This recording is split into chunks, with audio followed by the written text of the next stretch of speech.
Excuse me, I'd like to book a luxury Mediterranean cruise for my family, please. The clerk's eyes dragged from her shoes to her hair, his face twisted in disgust.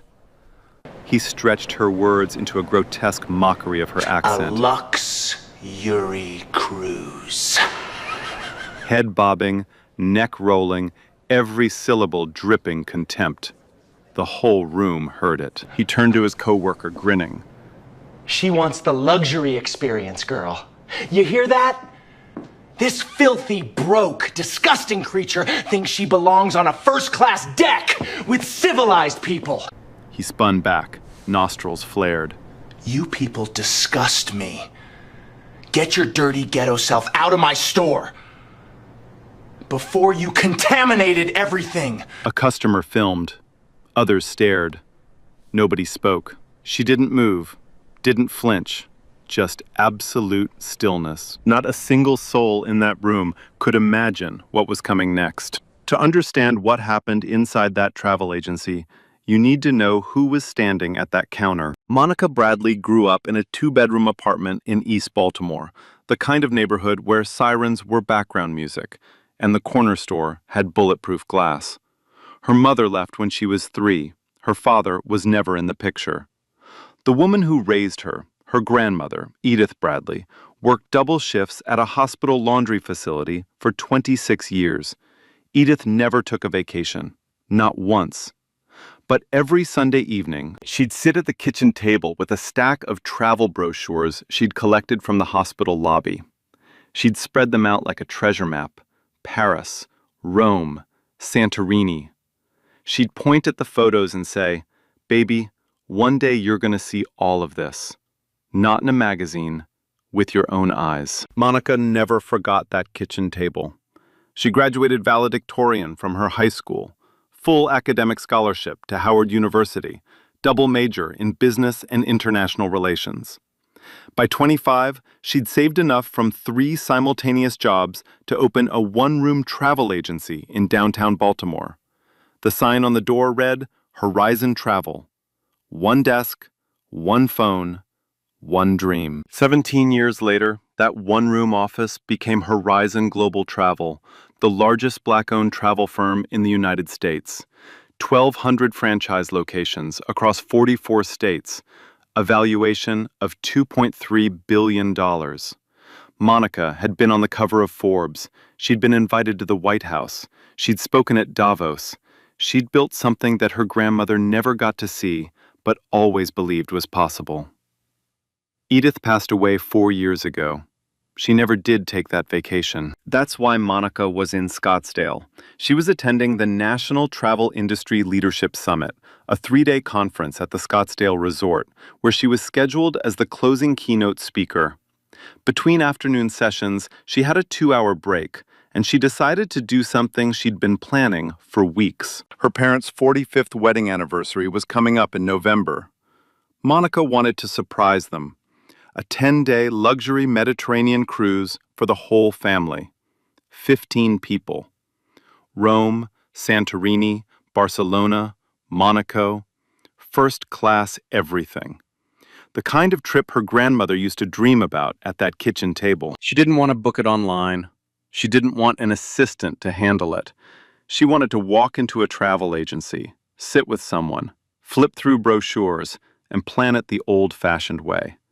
The way Edith would have done it. So during her break, still dressed casually from the gap between sessions, a simple white blouse, dark jeans, flat shoes, her old Howard University leather tote bag over one shoulder, she spotted a Prestige Voyages storefront in an upscale strip mall just a few blocks from the convention center.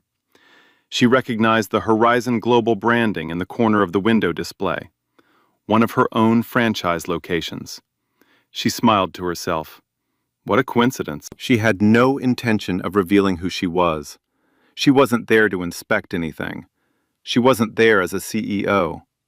She was there as a daughter, planning a gift for the 2 people who gave her everything. The agency was polished. Glass doors, marble-toned floors, large printed posters of European coastlines and Greek sunsets. A waiting area with leather chairs. Soft jazz drifting from ceiling speakers. The scent of vanilla from a diffuser near the entrance. Behind the main counter stood Craig Dawson, mid-30s, senior booking clerk. Loud voice, big smile. The kind of man who owned every room he walked into, whether the room wanted him to or not. He was helping a white couple, leaning forward with warmth, laughing at their jokes, calling them by first name. At a side desk sat Nina Sullivan, early 20s, junior clerk. Quiet, attentive. She watched more than she spoke. In the waiting area, a young black woman in her early 20s sat alone. Her body language told the whole story. Arms crossed, jaw tight, eyes fixed on the floor. She'd been sitting there a long time. Passed over. The door chime rang. Monica walked in. Craig glanced up. His eyes moved fast. Her clothes, her hair, her skin. 1 second. That's all it took. He turned back to the white couple without a word. Nina started to rise from her desk to greet Monica, but Craig stopped her with a quick hand gesture. He mouthed 2 words. I got this. Monica sat down in the waiting area. The leather chair exhaled under her weight. She set her tote bag on her lap and looked around. The jazz played on. The air conditioning hummed. She glanced at the young black woman beside her. Their eyes met. No words, just a look. Quiet, knowing, heavy with shared experience. Then Monica folded her hands and waited. The white couple took their time. Craig laughed with them, shook their hands, walked them to the door like old friends. You two are gonna love Alaska. Best decision you ever made. He patted the man on the shoulder. Safe travels, buddy. The door closed behind them. The jazz played on. Craig walked back behind the counter. He didn't look at Monica. He straightened a stack of brochures, adjusted his computer monitor, took a sip of coffee, checked his phone, scrolled for a moment, then set it down. 30 seconds passed. A full minute. Monica sat perfectly still. Finally, without lifting his eyes from the counter, Craig spoke.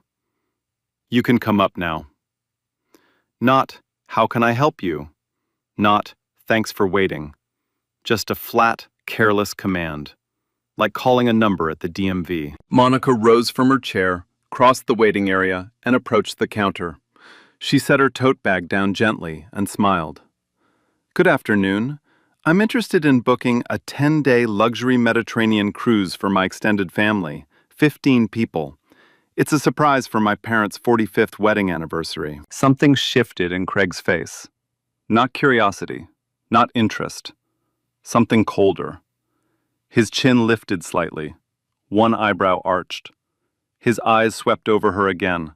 The jeans, the flat shoes, the worn leather bag. He let out a slow breath through his nose. Okay, he drew the word out. So that particular package starts at about $12,000 per person, just so we're clear. He tapped the counter with his index finger.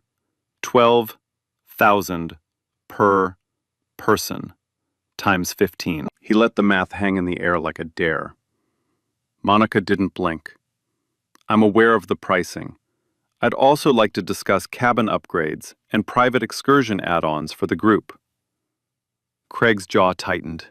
He stared at her for a beat too long, then turned to his computer screen and began clicking, slowly, reluctantly, like every keystroke was a personal favor. You know, he said, still facing the screen, we've got some great Caribbean packages that might be a little more realistic for your situation. 3 nights in Cancun, all-inclusive, $3.99 per person, real popular. Monica's voice stayed even. I'm not interested in Cancun.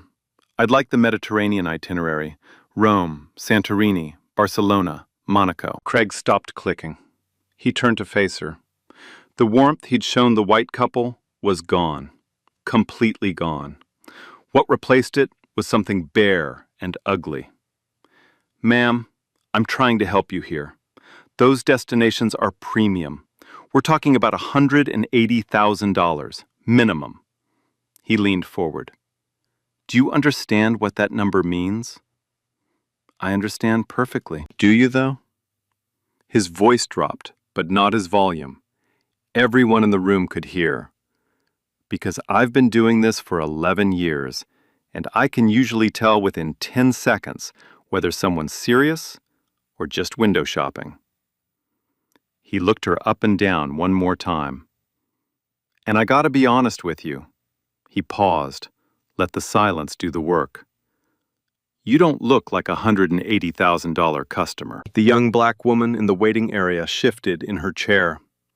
Nina Sullivan's fingers froze above her keyboard. Monica held his gaze. I'd like to proceed. Then Monica asked. Craig heard that voice and saw an opportunity. He leaned toward Nina at the side desk. He didn't whisper. He didn't even try. She wants the insurance for the international coverage. His head bobbed with each syllable. His neck rolled. His voice pitched into a grotesque, exaggerated imitation of Monica's accent. Stretched, distorted, turned into a carnival act. Nina looked at the floor. She didn't laugh.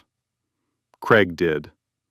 Loud. He turned back to Monica, still grinning, and spoke with exaggerated slowness, each word separated by a deliberate, patronizing pause. Let me explain how this works. Since it seems like we're having trouble understanding. The young black woman in the waiting area inhaled sharply. A white man near the brochure rack stiffened, set down his pamphlet, and walked out without a word.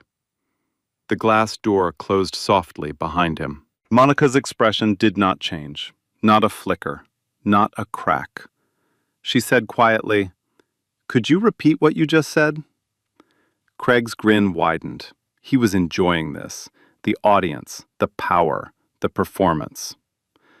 I said, do y'all need me to speak like this so you can understand? Full volume, head bobbing again, mocking every syllable. He turned to Nina, winking. I swear, every single time. Nina said nothing. Her face was white. Monica reached into her tote bag and pulled out a small leather notebook. She uncapped a pen and wrote something down. Slowly, deliberately. Her handwriting was neat and precise. Craig watched. His grin faded by a fraction. Just a fraction. Something about the notebook bothered him. The calmness of it. The intention behind it. But he shook it off. Crossed his arms. Reclaimed his stage. All right, look. Before we go any further with this little fantasy of yours, I'm going to need some verification. He ticked off the list on his fingers. Valid government ID, proof of funds, and a preliminary credit check. Company policy for large group bookings. Monica looked at him. Is that standard for all customers, or just me? Ma'am, I don't make the rules. The couple who just left booked an Alaskan cruise. You didn't ask them for any of that. Craig's smile hardened into something mean. That's different. How? He didn't answer the question. Instead, he reached under the counter and slid a printed flyer across the surface toward her. It was a bright, glossy ad for a Cancun spring break deal. $3.99 per person. Beach clip art, bold yellow font. Here, this might be more your speed. They've got payment plans, too. He tapped the flyer twice. Just in case. Monica looked at the flyer. She looked at Craig. She didn't touch it. I asked you a question, she said. How is it different? Craig leaned forward on both palms, close enough that she could smell his cologne. His voice dropped to something cold and final. Ma'am, if you can't provide the documentation I asked for, I can't help you. And honestly, I don't think you can. So maybe try one of those discount websites, or the Greyhound station. They'd take cash. He smiled, pleased with himself. A bully who just landed his best punch. At the side desk, Nina Sullivan's hands were shaking. She'd seen this before. The mockery, the steering, the fake verification rule that only applied to Black and Latino customers. She reported it once to Gerald Dawson, the franchise owner, Craig's uncle. Gerald's response was 2 sentences. "Stay in your lane. That's just Craig being Craig." Nothing changed. It never changed. But today, under her desk, Nina slid her personal phone from her pocket. She opened the voice recorder app. Her thumb hovered for a second. Then she pressed the red button. She set the phone face down on a stack of folders, microphone pointed toward the counter. Her hands were still trembling. Remember that recording. It's going to matter. Monica didn't leave. That was the part Craig wasn't prepared for. The insults, the mockery, the fake policy, the Cancun flyer. Every tool in his arsenal was designed to do one thing: make people like her disappear. Walk out quietly. Swallow the humiliation. Drive home in silence. But Monica Bradley turned around, walked back to the waiting area, and sat down. "I'll wait," she said. "I'd like to speak with your manager." Craig blinked. For the first time since she'd walked in, something in his posture shifted. Not fear, not yet. Just surprise. The script wasn't supposed to go this way. He recovered fast, puffed up his chest, laughed. Short, sharp, dismissive. "Manager? I am the senior clerk here. There's nobody above me in this office. So what you see is what you get, sweetheart." Monica folded her hands on her tote bag. Her voice didn't rise, not even half a note. "Then I'd like to speak with the franchise owner." The laughter died. Craig's jaw shifted, his eyes narrowed. Something about the way she said franchise owner, specific, deliberate, like she knew exactly what that title meant, scratched at something in his brain. But he didn't follow the thought. He just felt irritated. He picked up the desk phone and punched a number. He cupped the receiver against his shoulder. "Gerald, yeah, I got a situation out here. Difficult customer. Making demands. Won't leave." He glanced at Monica. "Yeah, one of those." He hung up. 40 seconds later, a door in the back hallway opened, and Gerald Dawson walked out. Gerald was mid-50s, heavy-set, red-faced from either the Arizona sun or his third bourbon of the afternoon. Hard to tell. He wore a golf polo stretched tight across his belly and khaki shorts with loafers. He looked like a man who'd been interrupted from something far more important than this. He didn't greet Monica. He didn't ask what happened. He didn't look at Nina for context. He looked at Craig, then at Monica, and made his calculation in under 2 seconds. "Ma'am." His voice was the kind of patient that isn't patient at all. The kind that talks to you like you're 5 and lost in a shopping mall. "My staff has been very patient with you, very accommodating. Now, if you're not ready to meet the documentation requirements we've outlined, I'm going to have to ask you to leave the premises." Monica looked at him. Steady. Unblinking. "What documentation requirements? I've booked travel packages with Horizon Global franchise partners across 30 states. I've never once been asked for a credit check at the counter." The name landed. Horizon Global. Gerald's mouth opened a fraction, then closed. His eyes darted to Craig for half a second. Craig didn't react. The name meant nothing to him beyond the small logo on the bottom corner of his paycheck stub. He'd never bothered to look it up. Never cared. But Gerald knew. Gerald knew exactly whose name was on the franchise license hanging in his back office. He knew whose corporate signature sat at the bottom of his operating agreement. He knew the name Horizon Global Travel the way a tenant knows the name of their landlord. But he looked at the woman sitting in his waiting area. Jeans, flat shoes, tote bag, and he couldn't connect the dots, wouldn't connect them. Because the picture in his head of what power looks like didn't match the woman in front of him. So he brushed it off. Ma'am, every location has its own procedures, and right now, our procedure is that you need to leave. Monica didn't move. I'm a customer. I came in to book a service. I was mocked, insulted, and denied service. I'd like this resolved. Gerald's face reddened another shade. He turned to Craig. Craig shrugged. An exaggerated, "Can you believe this?" gesture meant for the room. Monica pulled out her phone, not to record. She opened her notes app and began typing. Date, time, names, details. Her fingers moved with calm, methodical precision. Craig saw the phone and pounced. Whoa, whoa, whoa, ma'am, you can't be recording here. That's against the law. Put the phone away. Monica didn't look up. I'm taking notes. And for your reference, Arizona is a one-party consent state. Craig turned to Gerald. His voice dropped, but his eyes were lit with something volatile, adrenaline, control slipping. She's refusing to leave, Gerald. She's trespassing now. We should call the cops. Gerald hesitated. You could see it, the calculation behind his eyes, the franchise, the liability, the paperwork. But Craig was already moving, already picking up the desk phone, already dialing. Yeah, Scottsdale PD? I need to report a disturbance at a business on North Scottsdale Road.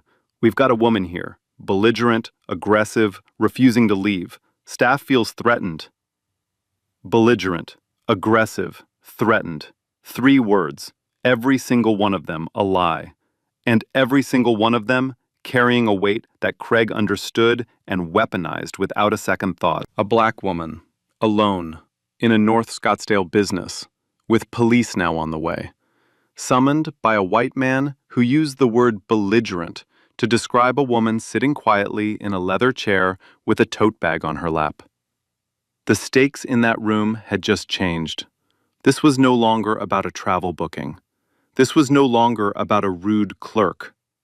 This was about something much older and much more dangerous. Monica's face showed nothing, but beneath the surface, she understood the math better than anyone in that room. She'd understood it her entire life.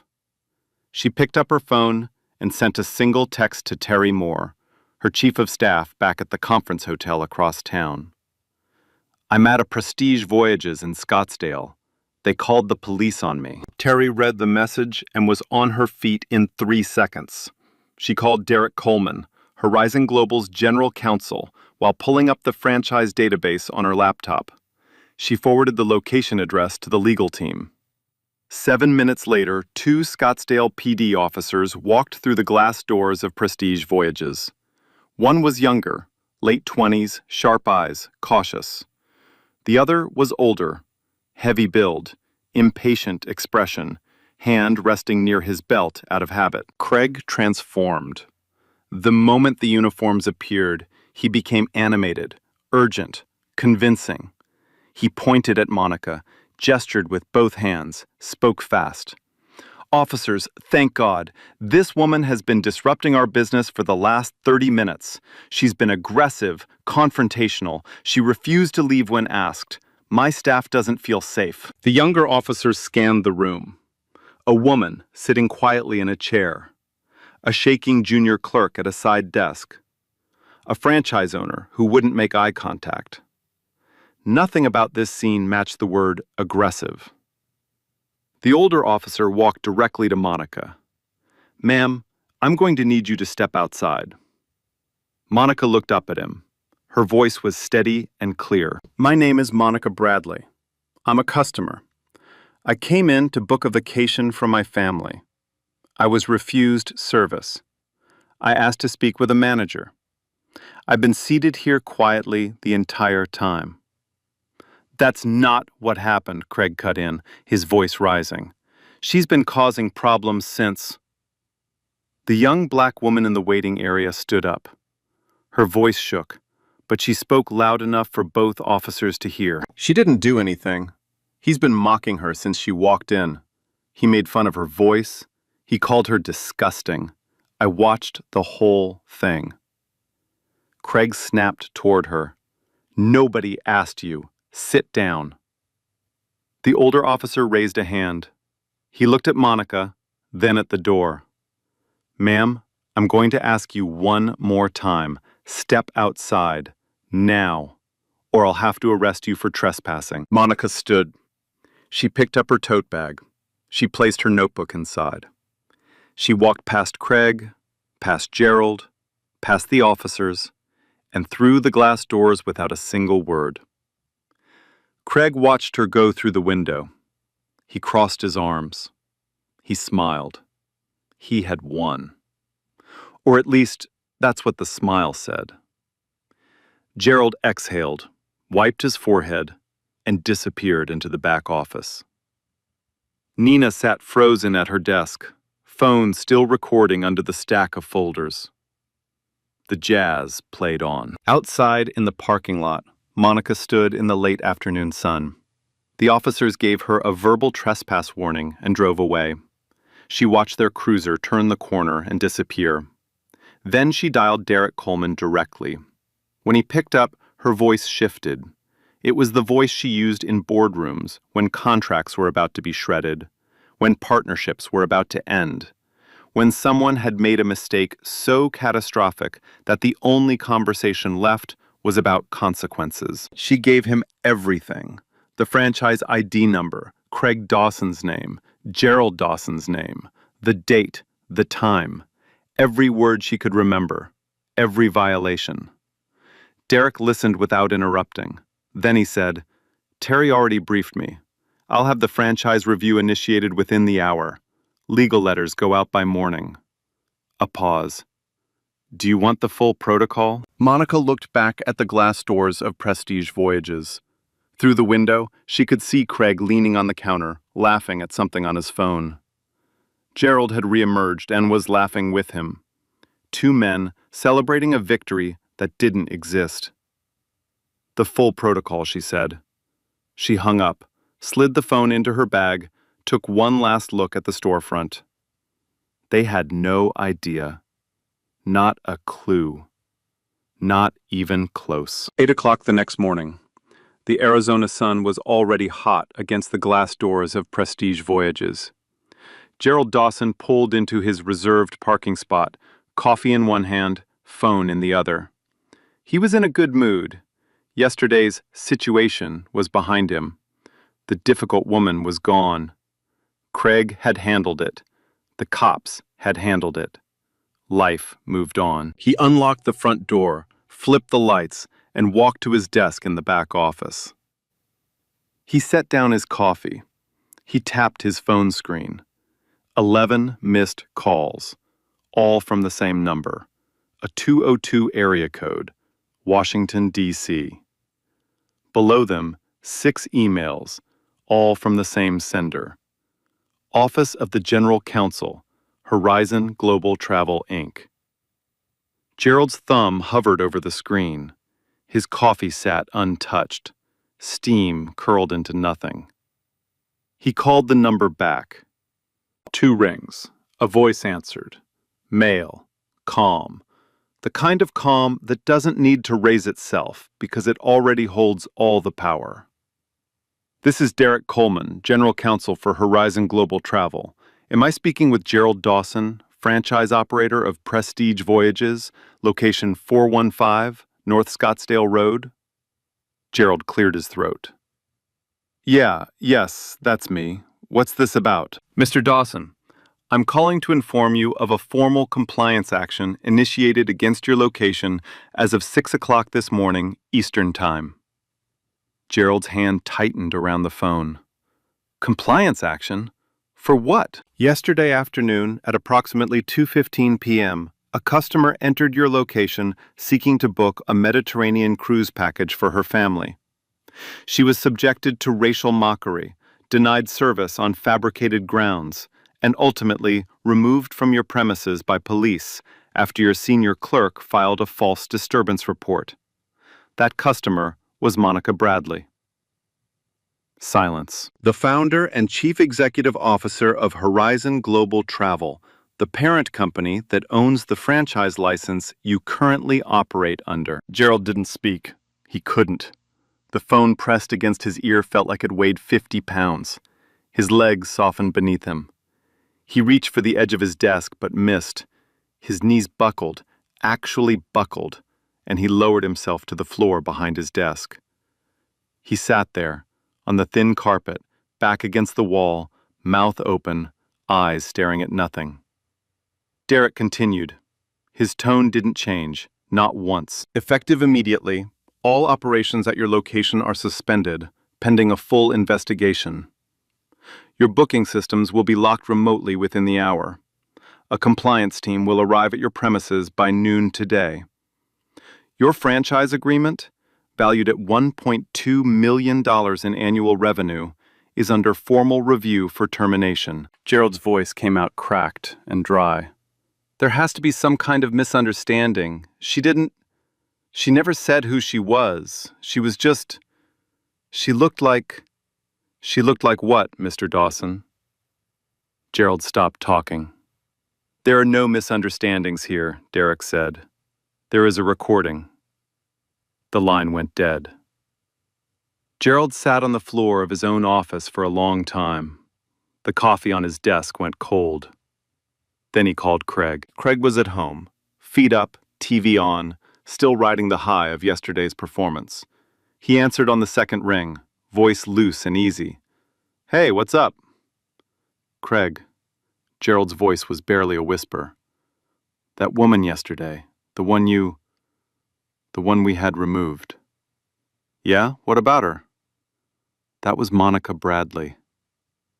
Silence. The Monica Bradley, the CEO, the founder. She owns Horizon Global. Gerald's voice broke. She owns us, Craig. She owns the license. She owns the brand. She owns the building we operate in. Every paycheck you've ever cashed from that store has her signature on the bottom of the chain. Craig didn't speak for 10 seconds. Then 15. Then 20. No, he said. No, no, no. That's not. She didn't look like. There's no way. Google her, Craig. Right now.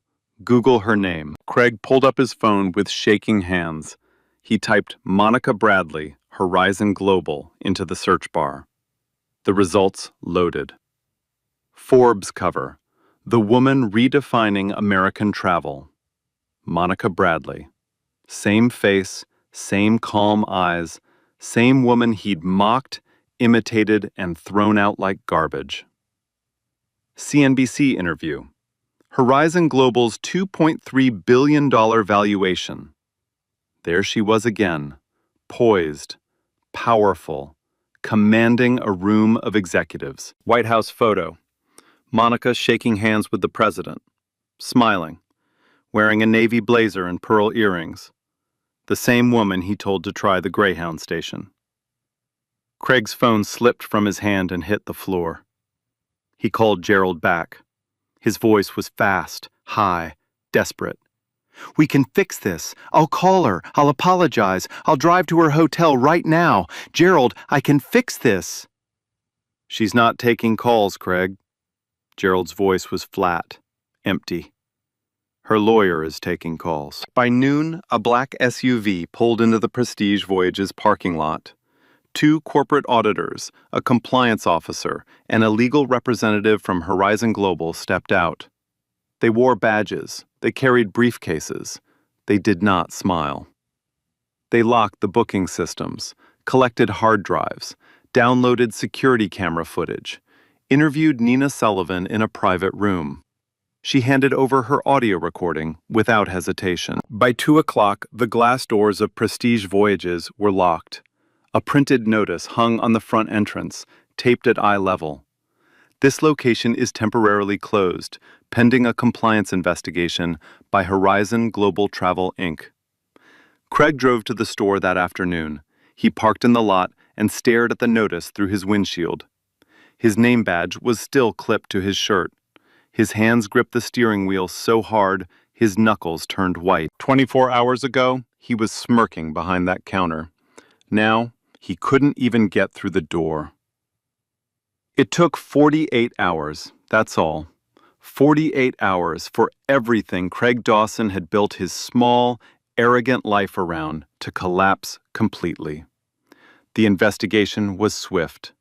Horizon Global's compliance team reviewed Nina Sullivan's audio recording, the store's security footage, customer transaction logs, and written statements from 3 witnesses.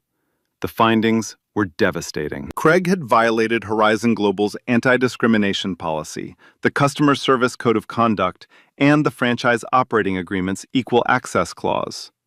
Each violation alone was a terminable offense. Together, they were a death sentence for his career. Craig was summoned to a video call with Horizon Global's corporate HR. He sat alone in his apartment, staring at a laptop screen. On the other side were 2 HR executives, a compliance officer, and a legal representative. 4 faces, none friendly. They gave him a chance to speak. It was just a joke. I joke with everybody. That's just how I am. Silence. She didn't say she was anyone important. How was I supposed to know? She walked in wearing jeans and some old bag. She didn't look like a CEO. Silence. I treat everyone the same. Ask anybody. The compliance officer reached for her keyboard. Mr. Dawson, I'm going to play something for you. Nina's audio recording filled the room. Craig's own voice came back at him. The mocking accent, the stretched syllables, the laughter, the words filthy, disgusting, trash. Every syllable is preserved in digital clarity. 2 minutes and 14 seconds. Nobody spoke during that time. When it ended, Craig had nothing left. Your employment is terminated effective immediately, the HR lead said. Do not contact any Horizon Global staff, franchise partners, or customers. The screen went black. Craig sat staring at his own reflection in the dark laptop. The excuse that stung most was the second one. She didn't say she was anyone important. Think about that. In Craig's mind, respect wasn't a default, it was a reward. If Monica had walked in wearing a designer suit with a Birkin bag, Craig would have been all smiles. The mockery, the accent imitation, the Greyhound comment, none of it would have happened. But she walked in looking ordinary, and ordinary to Craig meant disposable. That's the problem. Not just Craig's problem. The problem. Gerald Dawson's reckoning came next. His franchise license was officially revoked. The Prestige Voyages Scottsdale location, his pride, his income, his identity, stripped away in a single letter from Derek Coleman's office. He lost his $1.2 million annual revenue stream. He forfeited his $180,000 franchise deposit, non-refundable under the breach of contract clause he'd signed 11 years ago. All inventory, branded materials, and booking systems were reclaimed by Horizon Global. Gerald tried calling Monica directly. 3 voicemails over 2 days. The first was apologetic, terrible misunderstanding, deeply regret. The second was desperate. I'll do anything, just let me keep the franchise. The third turned ugly, threatening a lawsuit. Derek Coleman responded with 1 letter, certified mail. Any further direct contact with Ms. Bradley will be treated as harassment. All legal matters will proceed through counsel. Gerald's wife found out that evening. His business partners stopped returning calls by the end of the week. The Scottsdale golf buddies, the Chamber of Commerce friends, they all went quiet. Nobody wanted to stand next to a man whose name meant discrimination. But one person in this story didn't fall. Nina Sullivan. She was not terminated. During her interview, she provided the audio recording, a written statement, and something nobody expected. A personal log of discriminatory incidents spanning 18 months. Dates, times, customer descriptions, specific words Craig had used, Specific customers turned away based on skin color. She'd kept it all in a spiral notebook hidden in her car, too afraid to leave it in the office. Horizon Global offered Nina a transfer to a franchise location in Denver, better position, a raise, a formal letter of commendation. She accepted. She didn't do anything loud. She didn't confront Craig. She did the quiet, terrifying thing. Documented the truth when no one was watching, knowing it might cost her everything. That matters more than most people realize. The story might have ended there. A clerk fired, a franchise revoked, a quiet transfer for the one person who did the right thing. In most cases, that's where it stops, behind closed doors, internal memos, confidential settlements, no headlines, no hashtags, no accountability beyond a signature on a termination letter. But this story didn't stay quiet, because someone pressed post. The young black woman from the waiting area, Shanice Watts, 23 years old, graduate student at Arizona State, had been carrying that afternoon in her chest like a stone. She couldn't sleep that night. She couldn't eat the next morning. She kept hearing Craig's voice in her head, the stretched syllables, the bobbing head, the laughter. And she kept seeing Monica's face, that impossible stillness while a room full of people watched and did nothing, including herself. That guilt burned.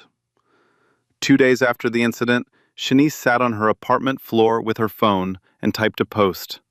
No filter, no polish, just the truth, exactly as she remembered it. She described the travel agency, the clerk who mocked a black woman's accent to her face, the uncle who backed him up, the police who escorted her out. The fact that not one person in that room, including Shanice herself, had done enough to stop it. She tagged Horizon Global Travel. She tagged Monica Bradley's public page. She tagged every local news outlet she could find. She pressed the post at 11:42 p.m. on a Thursday night. By Friday morning, it had 6,000 shares. By Saturday afternoon, 2.4 million views. By Sunday, it was everywhere. The hashtags wrote themselves. Hashtag respect at the counter. Hashtag Monica Bradley. Hashtag prestige disgrace. Local Scottsdale News picked it up first. A reporter stood outside the locked doors of Prestige Voyages with the corporate notice still taped to the glass. Then Phoenix affiliates ran it. Then National, CNN, MSNBC. The story was irresistible. A black female CEO walks into her own franchise location to book a family vacation and is mocked, racially profiled, and removed by police. The internet didn't just react, it erupted. Monica gave one interview, a single controlled sit-down with a national outlet. The setting was deliberate, her corner office at Horizon Global's headquarters. The Scottsdale skyline glowed through floor-to-ceiling windows behind her. On the wall to her left, her Howard University diploma. On the shelf beside it, a framed photo of her grandmother, Edith. She didn't raise her voice. She didn't cry. She was measured and devastating. She described what happened without embellishment. The accent mockery, the fake verification policy, the Cancun flyer, the police call. She told it the way she'd lived it, calmly, precisely, with the weight of a woman who understood that her experience was not unique. Then she said the line that landed nationally. I wasn't there to test anyone. I walked in to plan my parents' anniversary trip, and I was treated like I didn't belong in my own company's store. Imagine what happens to customers who don't have a legal team on speed dial.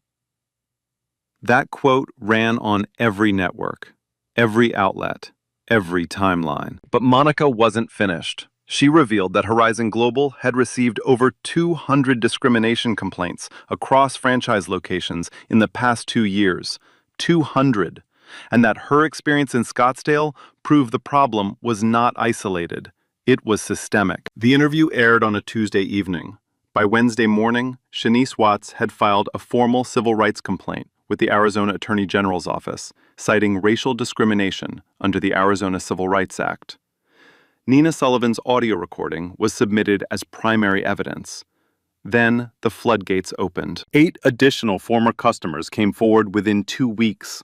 8 people, Black and Latino, who had walked into that same Prestige Voyages location over the past 2 years and experienced the same pattern: the mockery, the steering toward budget packages, the fake documentation requests, the cold stares, and the warm smiles reserved only for white customers. A pattern and practice case began to form.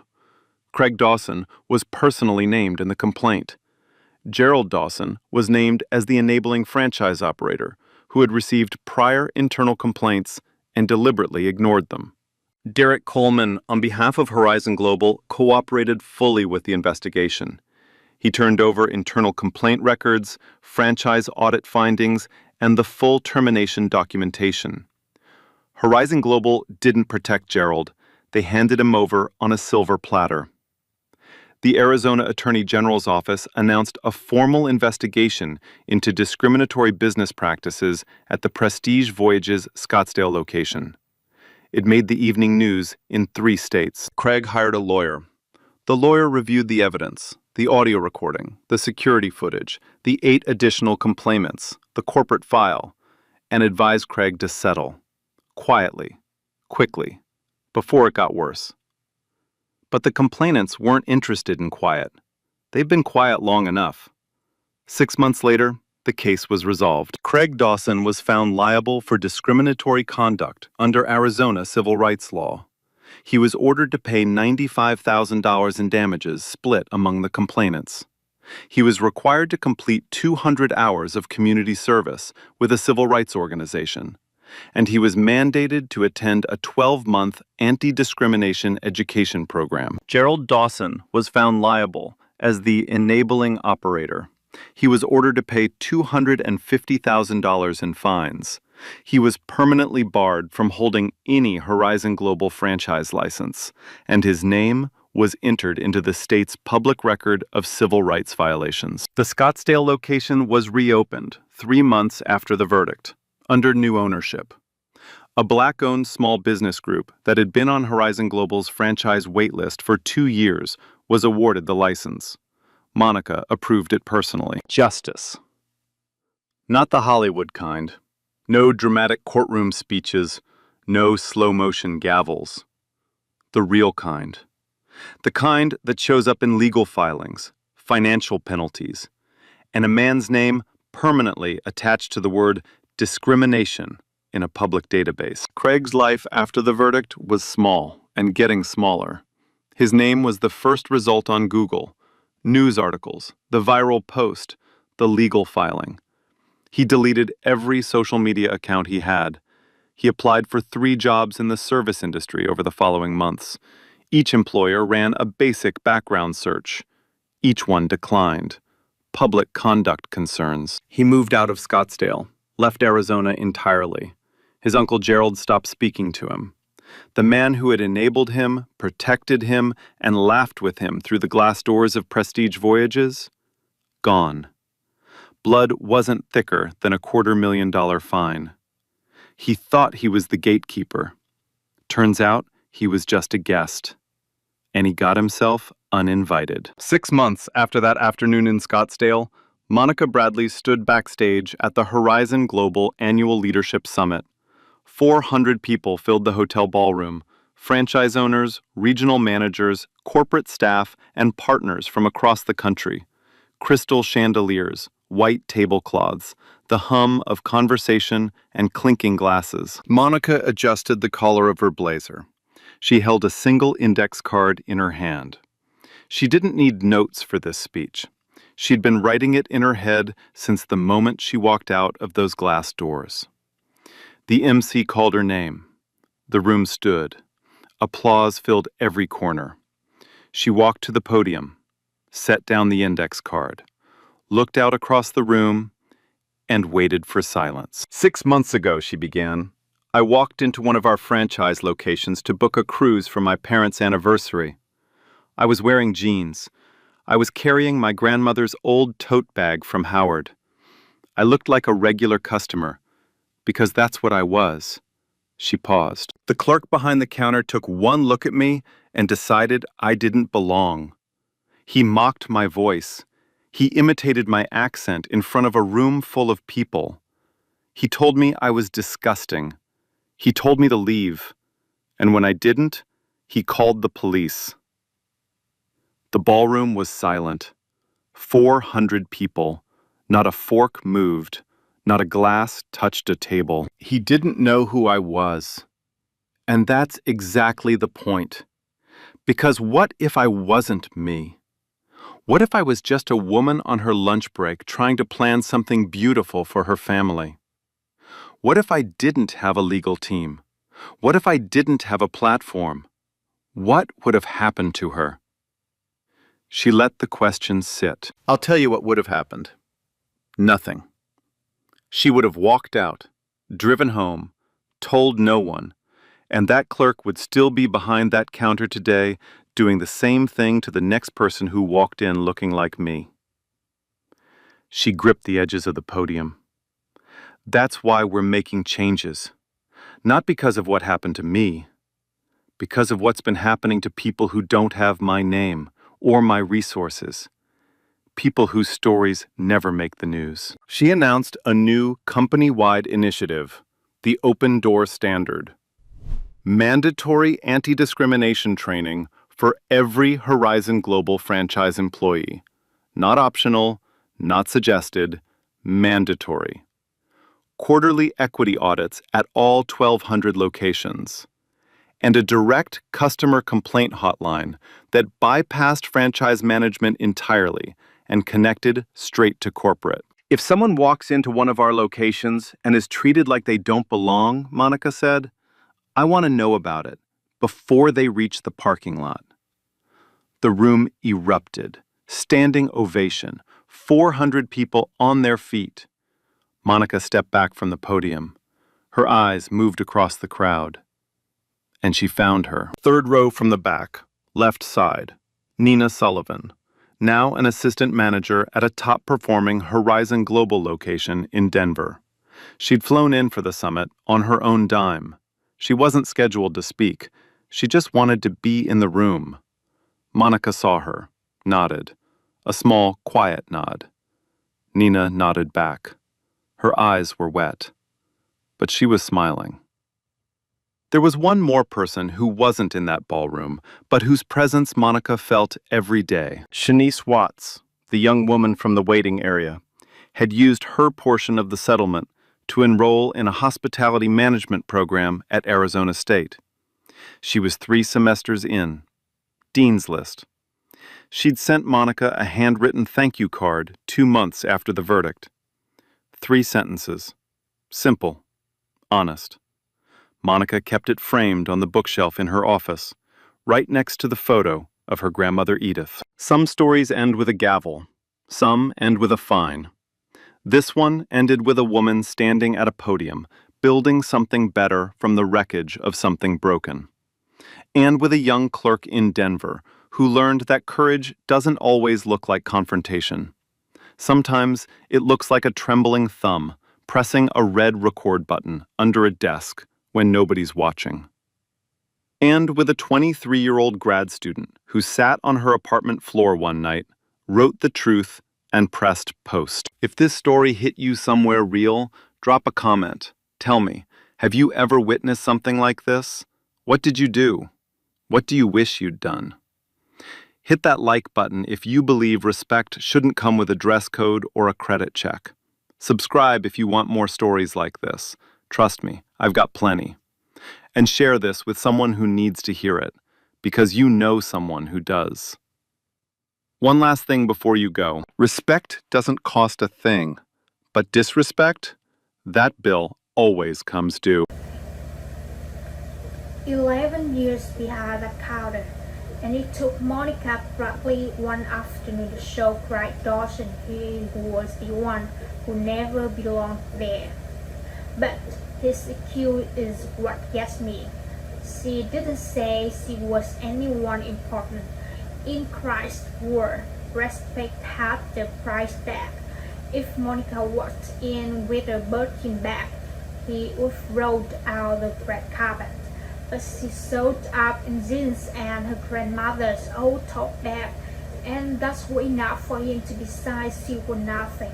And then there's Nina, a first slate under a stack of folders. 2 minutes and 14 seconds of cracked old voice. That's all it took to the end carriers and expose 18 months of discrimination. Courage doesn't always look like confrontation.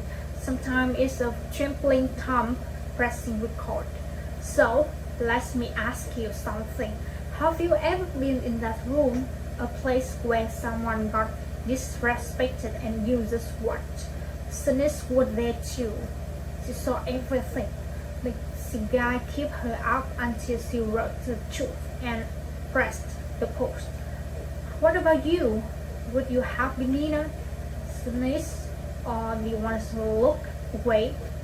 Tell me in the comments. If this hit you, smash that like and share it with someone who needs to hear it. Subscribe if you haven't. And remember, respect doesn't cost a thing, but disrespect that will always come due. Ôi giời ơi, ôi giời ơi.